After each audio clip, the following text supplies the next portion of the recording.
Praise the Lord. இன்றைய வேதம் தியானம் வாக்கியம் நிகழ்ச்சிக்குள் நாம் கடந்து போகலாமா? பின்பு அவர் தம்முடைய சீஷரை நோக்கி, இடர்கள் வராமல் போவது கூடாத காரியம் ஆகிலும் அவைகள் எவனால் வருகிறதோ அவருக்கு ஐயோ என்று லூக்கா 17:1 நாம் வாசிக்கிறோம். தேவன் ஆபிரகாமை அழைத்து அவனை ஆசீர்வதிக்கும்படியாக ஆசீர்வாதத்தின் பாதையில் அவனை நடத்தி கொண்டே போகிறார். வழியில் அவன் இடறுகிறதை தவறுகிறதை நாம் பார்க்கிறோம். ஆனாலும் அதை சரி செய்து கொண்டே போகிறார். இறுதியிலே தேவனுக்கு முன்பாக ஒரு காரியத்தை இடரலாய் வைக்கிறான்.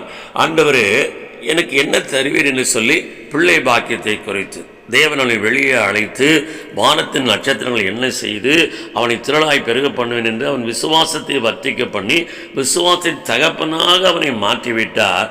ஆனால் அவனோ, எனக்கு என்ன தருவீர், இதற்கு ஒரு அடையாளம் எனக்கு தேவை என்று சொல்லி ஒரு இடரலை தேவனுக்கு முன்பாய் வைக்கிறான். தேவன் அவனை பார்த்து பலி செலுத்தும்படி அவனை அழைக்கிறார். பலிக்கான எல்லா ஜீவன்களையும் அவன் கொண்டு வருகிறான். எல்லாவற்றையும் பலியிடுகிறதை போல காணப்படுகிறான்.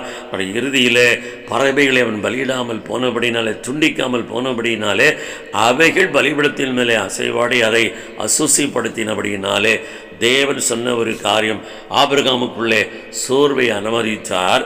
அடுத்து ஆபிரகாமை பார்த்து, ஆபிரகாமே, உன் சந்ததி அந்நிய தேசத்திலே 400 ஆண்டுகள் பரதேசிகளாக அடிமையாக வாழ்வார்கள், துன்பப்படுத்தப்படுவார்கள் என்று சொல்லி.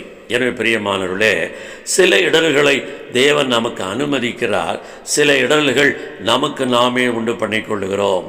தேவன் அனுமதிக்கிற இடர்களிலே நாம் அவரை சார்ந்து கொள்ளும்போது விசுவாசத்திலே நாம் தேவனை மகிமை காண முடியும். நமக்கு நாமே உண்டு பண்ணிக்கொள்கிற இடர்கள் இருக்கிறது, அது தேவனுக்கு கீழ்ப்படியாதபடிக்கு நம்மை மாற்றுகிறபடியினாலே நம்மில் வீணான விசுவாச சோர்வுகள் வருகிறதுக்கு ஏதுவாகும். அது மாத்திரமல்ல, நம்முடைய குடும்பங்கள் அடிமைத்தனத்துக்குள்ளே தள்ளப்படும் என்கிறதை நாம் அறிந்தவர்களாக, அதிக கவனம் உள்ளவர்களாக ஆண்டவர் நமக்கு இடர்களை அனுமதிக்கும் போது அதை இனம் கண்டுகொண்டு அந்த இடர் மத்தியிலே நாம் உண்மையாய் தேவனுக்கு என்று கீழ்ப்படிந்து வாழ்வோம் என்று சொன்னால் தேவன் நம்மை சகல விதங்களிலும் ஆசீர்வதித்து உயர்த்துவார். ஆமென்.